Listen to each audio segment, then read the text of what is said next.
दोस्तों, स्वागत है आपका साधना शिक्षा एजुकेशन प्लेटफॉर्म में। मेरा नाम है पवन कुमार।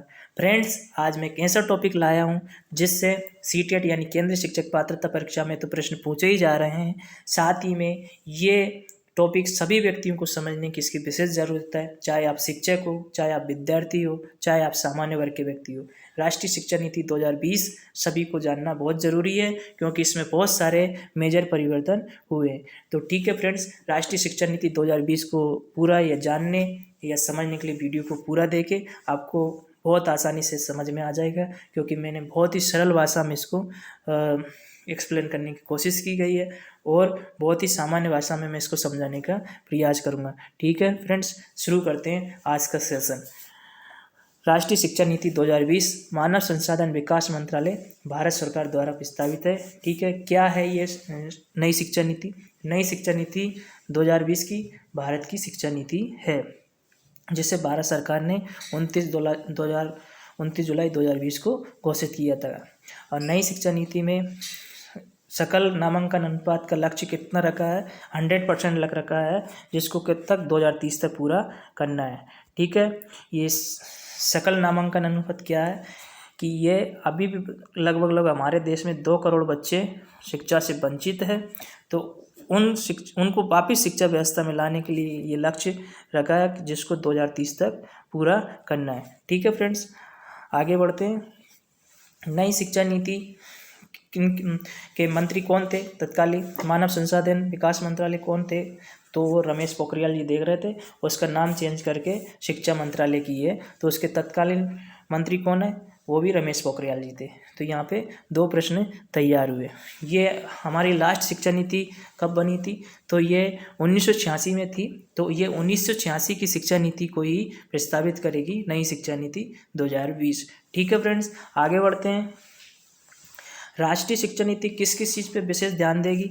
तो राष्ट्रीय शिक्षा नीति समानता पे विशेष ध्यान देगी, गुणवत्ता पे विशेष ध्यान देगी, और हर वर्ग का व्यक्ति इसका खर्च उठा सके, बच्चों को पढ़ाई के लिए उनको कोई एक्स्ट्रा बर्डन फील ना हो, यानी वहन कर सके, उन सब चीज़ों पर विशेष ध्यान देगी। ठीक है फ्रेंड्स, आगे बढ़ते हैं। ये किन की अध्यक्षता में इस समिति का बनाया गया था? किन्होंने इसका मसौदा पेश किया? तो नई शिक्षा नीति के अध्यक्ष थे 2017 में पूर्व इसरो डॉक्टर कस्तूरी रंगन अध्यक्ष में एक समिति का गठन किया गया था। इस समिति ने मई 2019 में राष्ट्रीय शिक्षा नीति का मसौदा प्रस्तुत किया गया था। तो इस समिति के अध्यक्ष कौन थे? डॉक्टर के कस्तूरी रंगन। और डॉक्टर के कस्तूरी रंगन कौन थे? तो पूर्व इसरो प्रमुख थे। ठीक है, ये मैंने इनका संक्षिप्त जीवन परिचय भी लगा रखा है, आप लोग वीडियो को रोक के भी देख सकते हैं। ठीक है फ्रेंड्स, आगे बढ़ते हैं।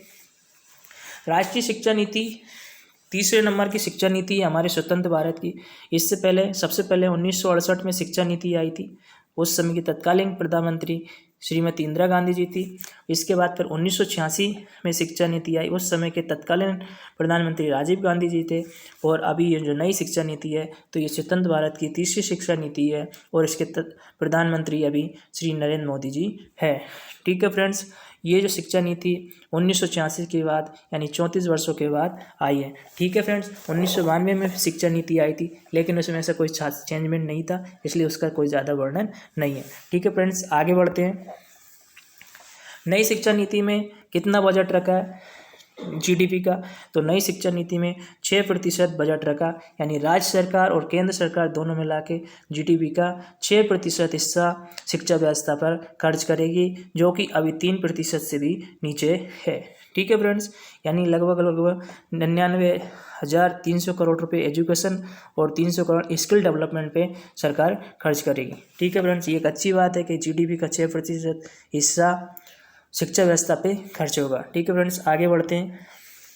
अब ये एक मेजर चेंजमेंट हुआ है, तो उस चीज़ को अच्छे से समझ लेते हैं। देखो, मौजूदा ढांचा हमारा 10+12 पे चलता था, यानी बालक 6 वर्ष की उम्र से पढ़ाई शुरू करता था और 16 वर्ष तक 10वीं की पढ़ाई करता था। लगभग 15 से 16 वर्ष 10वीं तक की पढ़ाई करने के बाद 16 से 18 वर्ष 11-12 की पढ़ाई करता था। ठीक है, तो अभी भी टाइम उतना ही लग रहा है, जो हमारा 12वीं तक की पढ़ाई है उसमें टाइम उतना ही लग रहा है, 18 वर्ष तक ही शिक्षा जा रही है, 16 से 18 वर्ष तक ही शिक्षा जा रही है। लेकिन गवर्नमेंट ने क्या किया कि बालक 6 साल से पढ़ाई शुरू करता था तो कहीं ना कहीं वो शिक्षा से थोड़ा दूर चला जाता था, उसकी ढांचा यानी स्ट्रक्चर उस हिसाब से तैयार नहीं हो पाता था। इसलिए शिक्षा मंत्रालय ने क्या किया, सभी की सलाह मशवरा करने के बाद कि बालक को 3 साल से ही शिक्षा से जोड़ दो, यानी वो शिक्षा के साथ शिक्षा ग्रहण करने के लिए उत्सुक रहे। तो उसके लिए इन्होंने 5+3+3+3+4 का फॉर्मूला दिया। ठीक है, ये समझते हैं क्या है। देखो 5+ यानी 3 साल तक बालक 3 वर्ष की उम्र में जब रहेगा वो, तो उसका प्री स्कूल यानी आंगनवाड़ी या बालवाड़ी में उसको दाखिल कर दिया जाएगा। ठीक है, उसका बेकायदा एडमिशन हो जाएगा। तो 3 वर्ष से बालक आंगनवाड़ी में आना शुरू कर जाएगा। तो वो उसका 3 साल किस तरह रहेगा, वो खेलने कूदने का रहेगा। ठीक है, खेलने कूदने का रहेगा, मल्टी लेवल प्ले खेलेगा, वो एक्टिविटी करेगा। तो एक्टिविटी बेस्ड जो भी लर्निंग रहेगा, पेंटिंग करेगा, जो भी खेलने से संबंधित उसको शिक्षा प्राप्त होगी, वो एक व्यवस्था रहेगी उस तरह की जिससे कि आदमी को खेले भी और लर्निंग भी हो, तो उस तरह रहेगा। तो ये जो प्रारंभिक स्टेज है इसको फंडामेंटल स्टेज का है। तो 3 वर्ष तक क्या कहेगा, बालक आंगनवाड़ी में खेल में शिक्षा की तरफ उसको उत्साहित किया जाएगा। और 2 वर्ष में उसी में क्या रहेगा, कक्षा 1 और कक्षा 2 भी वो उसी प्री स्कूल में शिक्षा ग्रहण करेगा। कक्षा 1 और 2 में कोई एग्ज़ाम नहीं होगा, बस खेल में वो शिक्षा करेगा। यानी उसको कब कक्षा 1 पास कर लेगा और कक्षा 2 पास कर लेगा उसको पता भी नहीं चलेगा। ठीक है, उस तरह बालक का ये 5+ वाला ये हो जाएगा, 5 साल उसके वहाँ बीत जाएंगे। ठीक है, इसके बाद फिर बालक आएगा कक्षा 3 में, उस समय उसकी रहेगी उम्र 8 साल। ठीक है, देखिए कक्षा 1 और कक्षा 2, देखो शिक्षा उसकी कक्षा 1 की प्रारंभ सिर्फ उम्र उसी तरह हो रही है 6 वर्ष में ही, लेकिन परिवर्तन ये कि उसको 3 साल पहले आंगनवाड़ी में दाखिल कर दिया। अब कक्षा 3 में वो प्रवेश कर रहा है। ठीक है, तो उस समय उसकी उम्र रहेगी लगभग 8 वर्ष। ठीक है, ये जो 3 साल बीतेगा उसमें उसका उम्र काल रहेगा लगभग 8 से 11 वर्ष। तो कक्षा 3, कक्षा 4 और कक्षा 5 की पढ़ाई वो करेगा इसमें प्रिपरेटरी स्टेज में। पढ़ाई भी करेगा, खेलकूद से जुड़ी खोज परक एक्टिविटी करेगा और बेस्ट इंटरेक्टिव लर्निंग करेगा, यानी शिक्षा से इंटरेक्ट करेगा। ठीक है, तो पहले तो 5 वर्ष ये बीत गए। अब बात करते ये इसकी, तो इसमें बालक प्रिपरेटरी स्टेज में रहेगा, यानी 3, 4, 5 इसमें पढ़ाई करेगा। ठीक है, अब बालक होगा 11 वर्ष का, यानी 5वीं पास कर ली उसने। अब बालक आ गया 11 वर्ष के हो गया बालक। ठीक है, अब 11 से 14 वर्ष की डिस्कशन करेंगे, यानी इस +3 की बात करेंगे। अब बालक कक्षा 6 में आ गया, तो कक्षा 6, कक्षा 7 और कक्षा 8 की पढ़ाई उस 3 में रहेगा, जिसको मिडिल स्टेज कहेगा। इसमें math, science, art, social science और ह्यूमैनिटीज में एक्सपेरिमेंट बेस्ड लर्निंग करेगा, यानी एक्सपेरिमेंट लर्निंग करेगा।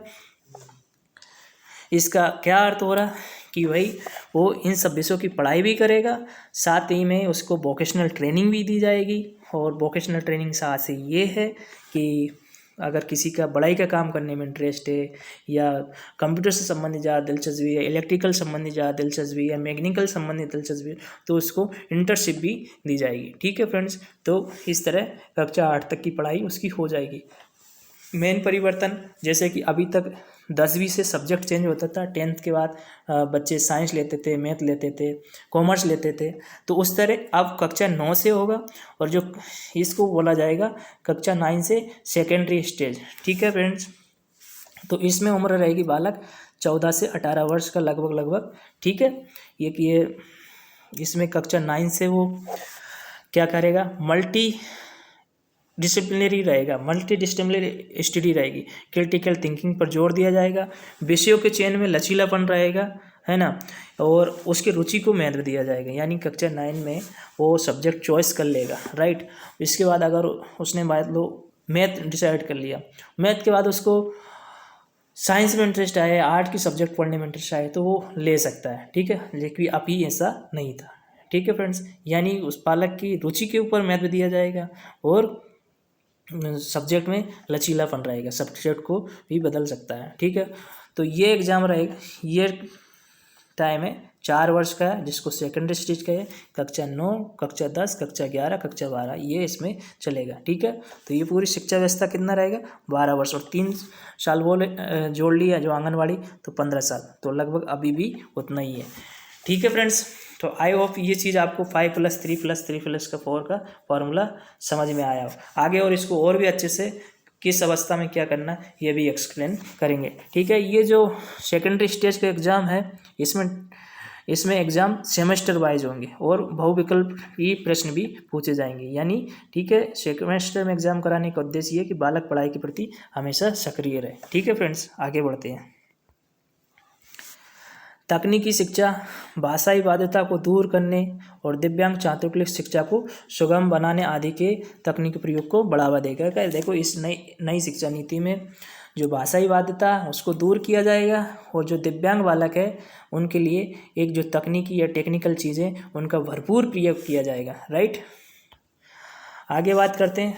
इस नई शिक्षा नीति में क्या किया गया, एक मेजर परिवर्तन है, MHRD का नाम परिवर्तन किया गया। ठीक है, MHRD के तत्कालीन वो मंत्री जी थे रमेश पोखरियाल जी, और उसका नाम बदल के कर दिया गया। देखो, ये रामनाथ कोविंद जी है, इन्होंने ही किया था उस समय क्या अभी भी प्रेसिडेंट है ही। ठीक है, तो HRD मिनिस्टर इसका नाम कह दिया, तो MHRD का नाम बदल कर क्या कर दिया, शिक्षा मंत्रालय। ठीक है, कैबिनेट द्वारा मानव संसाधन विकास मंत्रालय, ministry of human resource development, MHRD का नाम बदलकर शिक्षा मंत्रालय यानी एजुकेशन मिनिस्ट्री करने की मंजूरी दी गई है। ठीक है, कभी कभी MHRD का फुल फॉर्म भी आया था तो इसका याद कर लेना, ministry of human resource development. ठीक है, इसका शॉर्ट फॉर्म है MHRD, तो इसका नाम बदल कर दिया आप एजुकेशन मिनिस्ट्री। ये क्यों किया गया? ठीक है, ये क्यों किया गया, ये इसलिए किया गया कि शिक्षा और सीखने के उद्देश्य में यानी एजुकेशन लर्निंग को पुनः अधिक ध्यान आकर्षित करना, इसकी तरफ ज़्यादा ध्यान आकर्षित करने के लिए इसका नाम परिवर्तन किया गया है, यानी शिक्षा मंत्रालय रखा गया है। ठीक है, देखो, ministry of human resource of development now ministry of education, यानी अब मिनिस्ट्री ऑफ एजुकेशन कहलाएगा। राइट, आगे बढ़ते हैं। अब देखो, प्रारंभिक शिक्षा में क्या होता है, मिडिल शिक्षा में क्या होता है और सेकेंडरी स्टेज में क्या होगा, एक एक चीज़ को आराम से स्लाइड बाय स्लाइड समझते हुए चलेंगे। ठीक है, प्रारंभिक शिक्षा में 3 वर्ष से 8 वर्ष की आयु के बच्चों के लिए शैक्षिक पाठ्यक्रम को 2 समूह में विभाजन किया जाएगा। जैसे कि मैं पहले भी बताया था, 3 वर्ष तक आंगनवाड़ी और 2 वर्ष कक्षा 1 और 2 में गुजरे जाएंगे। ठीक है, और आंगनवाड़ी, बाल वाटिका, प्री स्कूल माध्यम से मुक्त, सुरक्षित और गुणवत्तापूर्ण प्रारंभिक बाल व्यवस्था देखभाल शिक्षा, early childhood care and education यानी ECC की उपलब्धता सुनिश्चित करना है। यानी जो आंगनवाड़ी की जो व्यवस्था रहेगी वो किसके अतीत व्यवस्था रहेगी, अर्ली चाइल्डहुड केयर एजुकेशन के उपलब्ध सुनिश्चित करना पड़ेगा। राइट, अब प्रारंभिक शिक्षा की क्या विशेषताएं हैं वो भी देख लेते हैं। 6 वर्ष से 8 वर्ष तक के बच्चों में को प्राथमिक विद्यालय में यानी कक्षा 1 और कक्षा 2 में शिक्षा प्रदान की जाएगी। 6 वर्ष का और 6 से 8 वर्ष तक का रहेगा तब तो उसको कक्षा 1 और 2 की शिक्षा प्रदान की जाएगी। ठीक है, ये पहले भी डिस्कस कर लिया था लेकिन एक बार फिर से देख लेते हैं।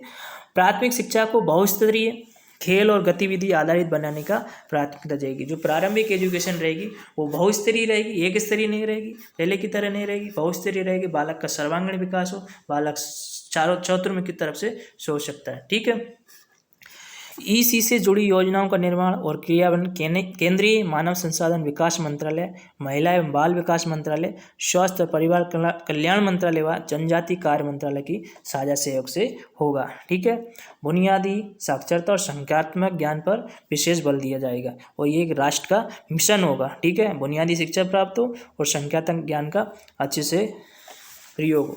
ठीक है, NAP में यानी नई शिक्षा नीति में MHRD यानी मानव संसाधन विकास मंत्रालय द्वारा बुनियादी शिक्षा और संख्यात्मक ज्ञान पर एक राष्ट्रीय मिशन बनाया जाएगा, इसकी मांग रखी गई। ठीक है फ्रेंड्स, राज्य सरकार द्वारा वर्ष 2025 तक यानी राज्य सरकार द्वारा 2025 तक प्राथमिक विद्यालय में कक्षा 3 तक के सभी बच्चों में बुनियादी साक्षरता और संख्यात्मक ज्ञान प्राप्त करने हैं तो इस मिशन का क्रियान्वयन किया जाएगा। ठीक है, 2025 तक बुनियादी साक्षरता और संख्यात्मक ज्ञान को प्राप्त करने के लिए इस मिशन को रखा गया। ठीक है। भाषाई विविधता को बढ़ावा और संरक्षण, जो ये नई शिक्षा नीति है भाषाई विविधता को बढ़ावा देगी और मातृभाषा को विशेष महत्व देगी। ठीक है फ्रेंड्स, तो क्षेत्रीय भाषा में अध्ययन होगा, बालक की जो मातृभाषा है उस पर विशेष बल दिया जाएगा। ठीक है फ्रेंड्स, आगे बढ़ते हैं।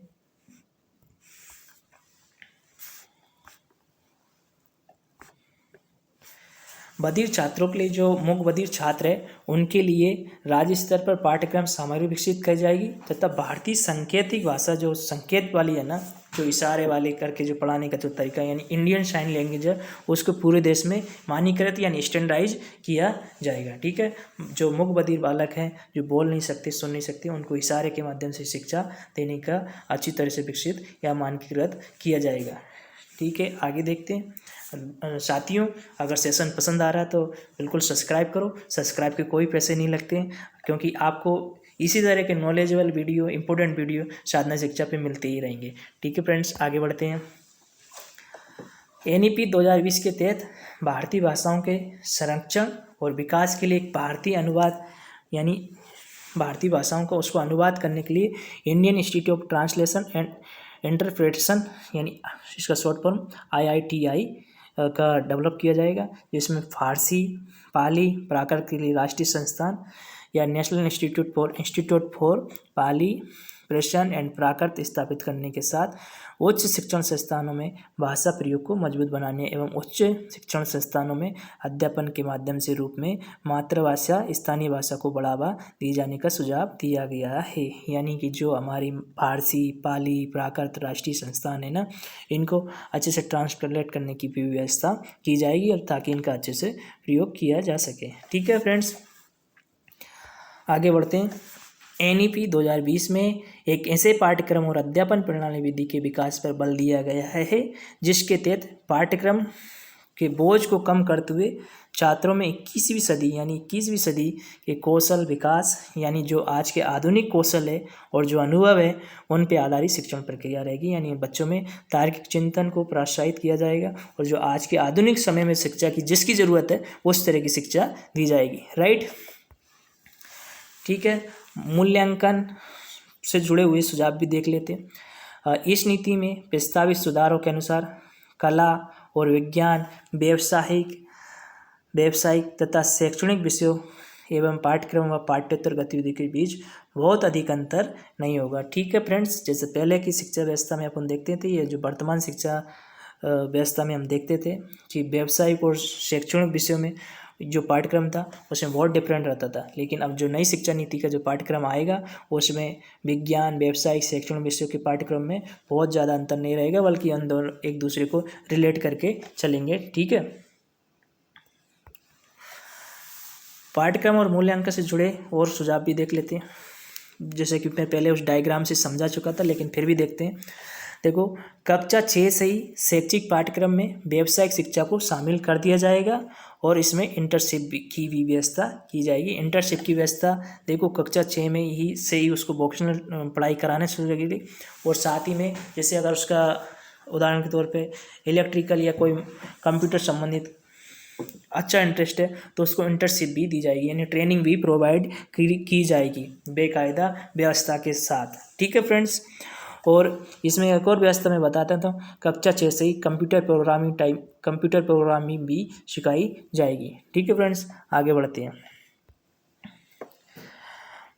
राष्ट्रीय शैक्षिक अनुसंधान और प्रशिक्षण परिषद, ये NCERT का फुल फॉर्म है। ठीक है फ्रेंड्स, इसको भी देख लेना क्योंकि कभी कभी इस तरह के प्रश्न आ जाते हैं और आप उन छोटी छोटी चीज़ों पे ध्यान नहीं देते हैं तो फिर एग्जाम में गलत हो जाते हैं। इसलिए तो NCERT का फुल फॉर्म है नेशनल काउंसिलिंग और एजुकेशन रिसर्च एंड ट्रेनिंग। ठीक है, तो इनके द्वारा क्या किया जाएगा, स्कूली शिक्षा के लिए राष्ट्रीय पाठ्यक्रम रूपरेखा यानी नेशनल करिकुलम फ्रेमवर्क तो किसके लिए डेवलप की जाएगी, स्कूल एजुकेशन के लिए NCFCE 2021 के लिए तैयार की जाएगी। ठीक है,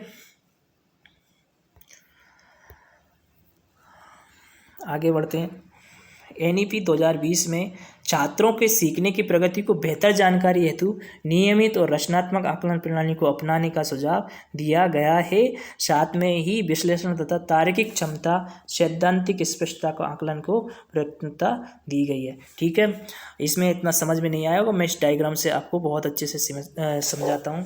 जो बालक का मूल्यांकन रहेगा वो 360 डिग्री पे रहेगा, यानी चतुर्मुखी विकास रहेगा। चतुर्मुखी उसका मूल्यांकन किया जाएगा, यानी बालक को चतुर्मुखी उसका असेसमेंट किया जाएगा। राइट, चतुर्मुखी कैसे? देखो, सेल्फ असेसमेंट यानी बालक खुद का मूल्यांकन खुद ही करेगा। अब आप समझ सकते हो कि जब मूल्यांकन व्यक्ति खुद करता है, खुद अंतरात्मा से ये कहता है कि हाँ मैं इस लायक हूँ, तो कितना अच्छा मूल्यांकन होता है। तो वो चीज़ उसी समय से डेवलप कर दी जाएगी, बालक में ही संपन्न कर दी जाएगी। तो बालक सेल्फ खुद से असेसमेंट करेगा कि मैं पढ़ाई में किस लायक हूँ और मुझे क्या सुधार करना चाहिए। तो मूल्यांकन यानी वो खुद को ही नंबर देगा। ठीक है, उससे उसका कॉग्निटिव डेवलपमेंट होगा। फिर उसको असेसमेंट टीचर करेगा। ठीक है, असेसमेंट भी उसको नंबर देंगे। ठीक है, उसका मूल्यांकन टीचर करेंगे। इसके बाद पीयर असेसमेंट यानी ग्रुप में उसका असेसमेंट के, यानी उसके यार दोस्त भी उसको मार्क्स देंगे। ठीक है, यार दोस्त नंबर अच्छे देंगे तो वो स्वाभाविक है यार दोस्तों से अच्छा संबंध बना के रखेगा, दोस्ती वाला माहौल रहेगा, नफरतें झगड़े कम होगी। ठीक है, बालकों में। इसके बाद फिर असेसमेंट बाय पेरेंट्स, पेरेंट्स भी उसको असेसमेंट यानी पेरेंट्स भी उसको नंबर देंगे। ठीक है, तो इसी को 360 degree multifacial report card all students. तो ये खुद के मूल्यांकन से, टीचर के मूल्यांकन से, ग्रुप के मूल्यांकन से, पेरेंट्स के मूल्यांकन से फिर द्वारा पूरा रिपोर्ट कार्ड इनका तैयार किया जाएगा।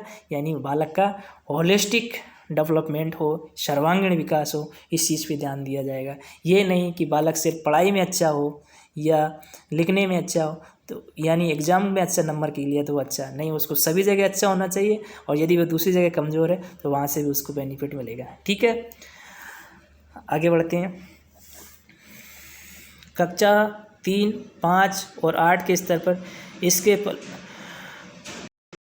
परीक्षा में भाग लेंगे जिन्हें उपयुक्त प्राधिकरण द्वारा संचालित किया जाएगा। यानी 3 और 5 और 8 के स्तर पर स्कूली परीक्षा में भाग लेंगे जिन्हें उपयुक्त प्राधिकरण दिया। यानी कक्षा 1 और कक्षा 2 में एग्जाम की कोई परीक्षाओं की वो व्यवस्था नहीं रहेगी, उसमें वैसे ही हो जाएंगे।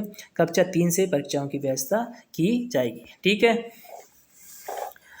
छात्रों के समग्र विकास लक्ष्य को ध्यान में रखते हुए कक्षा 10 और कक्षा 12 की परीक्षाओं में बदलाव किए जाएंगे। इसमें भविष्य में सेमेस्टर या बहुविकल्पीय प्रश्न आदि जैसे सुधारों को शामिल किया जाएगा। ये बात मैं पहले भी बता दिया था। कक्षा 10 और कक्षा 12 की परीक्षाएं बहुविकल्पीय स्तरीय होगी। ठीक है, और उसमें सेमेस्टर वाइज पेपर होगी। ठीक है, इसका और आगे न्यू एजुकेशन पॉलिसी में इसका और भी वर्णन आएगा। ठीक है फ्रेंड्स, ये सेमेस्टर वाइज एग्जाम करने से ये फ़ायदा रहेगा कि बालक 12 महीने पढ़ाई के प्रति सक्रिय रहे। अभी क्या होता है कि वर्ष भर वो 8-9 महीने नहीं पढ़ता, एग्जाम के समय ही बोलता है कि जब एग्जाम आएगा तब पढ़ाई करेगा। सेमेस्टर में एग्जाम होने से ये होता है कि एग्जाम हर 6 महीने में होगा, तो उसको पढ़ाई में बिल्कुल सक्रिय बना रहेगा। ठीक है फ्रेंड्स, आगे बात करते हैं। एक अच्छी चीज़ ये छात्रों की प्रगति कितना हो रहा, उनका मूल्यांकन किस तरह हो रहा, तो उसको एक मानक निर्धारित किया है, जिसका मानक का नाम रखा गया परख। परख एक नए राष्ट्रीय आकलन केंद्र होगा जिसको नेशनल असेसमेंट सेंटर की स्थापना की जाएगी। एक नेशनल असेसमेंट सेंटर की स्थापना की जाएगी और वो किस माध्यम से की जाएगी? परख के माध्यम से की जाएगी। ठीक है, क्या है परख? परख का नाम क्यों दिया? मूल्यांकन में परफॉर्मेंस बालक की कैसी है, assessment, review and analysis of knowledge for holistic development. ठीक है, ये सारी चीज़ें परख के माध्यम से देखा जाएगा। और ये मैं परख की पूरी फुल फॉर्म भी बता देता हूँ दोस्तों। सीटेट एग्जाम में यहाँ से प्रश्न आ रहे हैं कि जैसे कि परख का फुल फॉर्म क्या होगा, तो performance, assessment, review and analysis of knowledge for holistic development. ठीक है फ्रेंड्स, तो इसकी एक राष्ट्रीय आकलन केंद्र यानी नेशनल असेसमेंट सेंटर की स्थापना की जाएगी। ठीक है, आगे बढ़ते हैं। छात्रों की प्रगति के मूल्यांकन तथा छात्रों को अपने भविष्य से जुड़े निर्णय में सहायता प्रदान करने के लिए कृत्रिम बुद्धिमत्ता, आर्टिफिशियल इंटेलिजेंस आधारित सॉफ्टवेयर का भी प्रयोग किया जाएगा। ठीक है फ्रेंड्स, देखो ये अच्छी व्यवस्था की जाएगी। छात्र कितनी प्रगति कर रहे हैं, उनके मूल्यांकन से जो भी निर्णय है, उनको निर्णय लेने की सहायता के लिए एक कृत्रिम यानी आर्टिफिशियल सॉफ्टवेयर का भी डेवलप किया जाएगा। ठीक है फ्रेंड्स, अब शिक्षण प्रणाली से जुड़े कुछ और सुधार देख लेते हैं। शिक्षकों की नियुक्ति, अब मेन चीज़ आता है, ये तो छात्रों वाली बात हो गई है। अब पढ़ाने वाली यानी टीचर की बात आती है। अब टीचर से संबंधित जो भी मुद्दे हैं उनको समझते हैं। और ये फ्रेंड्स इसको यहाँ से ध्यानपूर्वक समझना, क्योंकि टीचिंग एग्जाम में यहाँ से प्रश्न पूछे जा रहे हैं। ठीक है, जो शिक्षकों की नियुक्ति है, शिक्षकों की नीति में प्रभावी और पारदर्शी का पालन किया जाएगा, यानी बहुत ही पारदर्शी का पालन किया जाएगा, है ना। और समय समय पर उनके कार्य का प्रदर्शन का आकलन भी किया जाएगा। उस आकलन के आधार पे यानी उनको पदोन्नति यानी उनकी परफॉर्मेंस के आधार पर ही उनको प्रमोशन दिया जाएगा टीचर को। ठीक है, ऐसा नहीं कि टीचर बन गया तो मज़े ही मज़े हैं। टीचर बने रहने के लिए टीचर की पात्रता यानी टीचर के सारे गुण साबित करना पड़ेगा। ठीक है, आप अच्छा परफॉर्मेंस करें तभी अच्छा प्रमोशन मिलेगा, नहीं तो नहीं। ठीक है, राष्ट्रीय अध्यापक शिक्षा परिषद वर्ष 2022 तक शिक्षकों के लिए राष्ट्रीय व्यावसायिक मानक की स्थापना की जाएगी, national professional standards for teacher, जिसको NFST का विकास किया जाएगा, यानी NFST का विकास किया जाएगा। किसके द्वारा किया जाएगा? National council for teacher education द्वारा। ठीक है, आगे बढ़ते हैं। राष्ट्रीय अध्यापक शिक्षा परिषद द्वारा यानी NCERT द्वारा अध्यापक शिक्षा हेतु राष्ट्रीय पाठ्यचर्या की रूपरेखा NCFTI यानी national curriculum framework for teacher education 2021 का विकास किया जाएगा, यानी इसमें परिवर्तन यानी किया जाएगा। 2030 तक अध्यापन के लिए न्यूनतम डिग्री की योग्यता 4 वर्षीय एकीकृत BEd डिग्री का होना अनिवार्य किया जाएगा, यानी 4 वर्षीय एकीकृत डिग्री है वो कब तक? 2030 तक होना चाहिए, यानी 2030 तक में 4 वर्ष की डिग्रियां 4 वर्षीय वाले BEd ही होना चाहिए। तो फ्रेंड्स, अब आप लोगों के मन में यह प्रश्न खड़ा हो रहा है कि जो अभी वर्तमान में BEd हो रही है उसका क्या होगा। तो फ्रेंड्स, उसमें कोई चिंता करने वाली बात नहीं है। जो नई शिक्षा नीति लागू करने के बाद जो BEd करेंगे उनकी बात है। तो अभी जिन्होंने BEd कर रखा है उनको कहीं कोई इशू नहीं है। ठीक है, और इसमें भी एक ये व्यवस्था रहेगी, जिन बच्चों ने ग्रेजुएशन कर रखा है, तो जिन बच्चों ने 3 साल का ग्रेजुएशन कर रहा है तो उनको 2 वर्ष की BEd रहेगी। और जो एकीकृत रूप से करना चाहते हैं, यानी 12th के बाद से शिक्षा व्यवस्था में या शिक्षक बनना चाहते हैं, तो एकीकृत के माध्यम से BEd करेंगे, जो कि 4 वर्ष का होगा। ठीक है, तो ये आगे जब ये लागू हो जाएगा तब और इसमें ज़्यादा स्पष्ट होगा। ठीक है, जैसे कि अभी वर्तमान में BLED टाइप से होता है तो उस तरह, तो मैं इसको आगे और अच्छे से बताता हूँ। जैसे 12वीं के बाद कोई शिक्षक लाइन में जाना चाहता है तो वो जा सकता है। जैसे अगर वो आर्ट फील्ड से है, आर्ट से पढ़ाई करना चाहते हैं, तो उसका हो जाएगा BA BEd, जो कि 4 साल का रहेगा। और जो साइंस से चल रहा था उसका हो जाएगा BSc BEd। इस तरह उसकी 4 वर्ष का एकीकृत पाठ्यक्रम रहेगा। ठीक है फ्रेंड्स, जिसको इंटीग्रेटेड टीचर एजुकेशन प्रोग्राम कहा जाएगा। ठीक है, ये इसका लक्ष्य कब तक रखा? 2030 तक का रखा गया है। ठीक है, 2030 के बाद फिर इसको कंपलसरी ही लागू कर दिया जाएगा। ठीक है फ्रेंड्स,